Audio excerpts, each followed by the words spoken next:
Okay, in today's video, the distressed Radicon robot, I thought we'd talk mostly about the mechanical parts of this whole thing.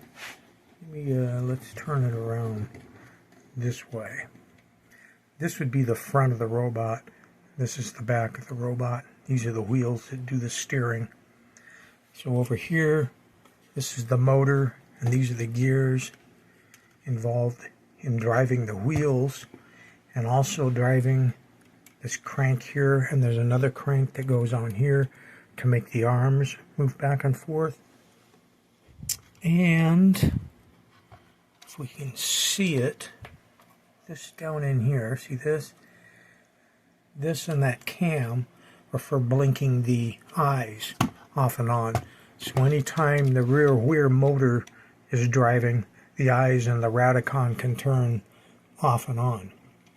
Now, what actually turns this motor on for driving the wheels is this switch over here.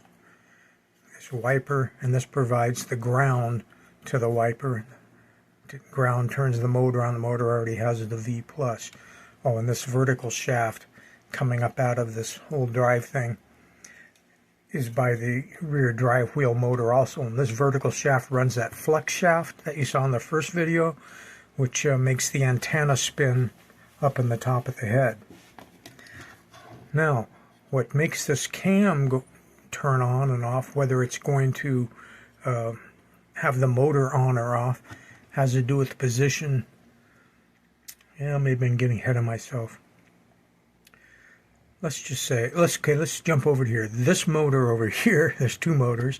This is the sequencing motor. And this motor is turned on by the meter relay up in the chest section.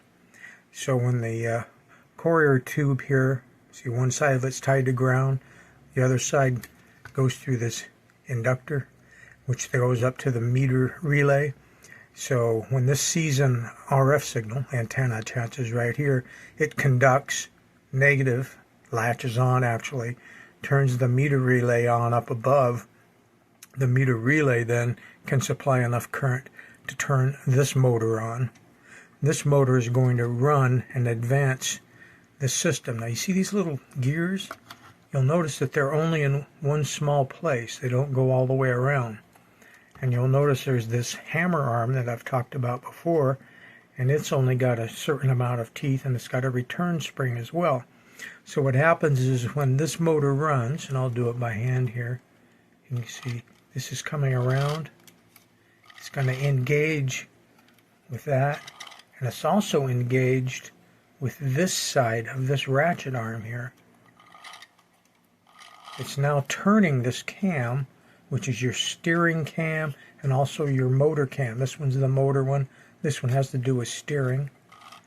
But you notice the hammer is going up, and we just heard this ratchet snap down. It's going to lock that cam in.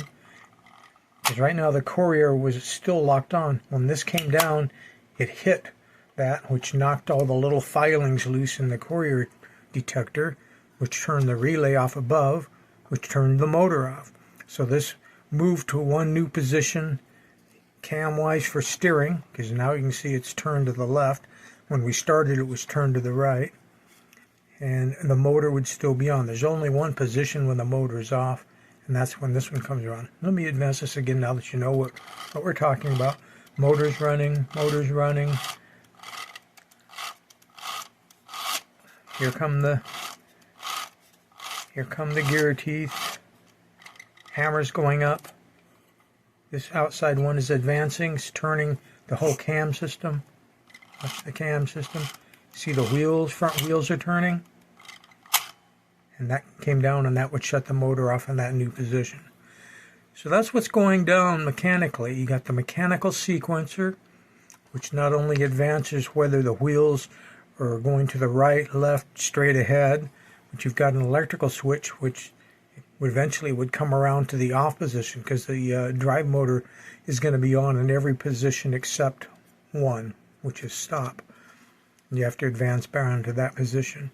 And in between each position, this little hammer comes down to hit the Coherer to reset it to neutral, so it's waiting for another signal to come in. And I think that's about it for this part of the mechanics.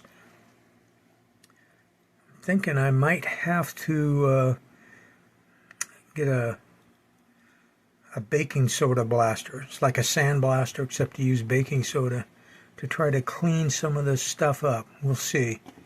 I may have to give that a shot and see how that goes.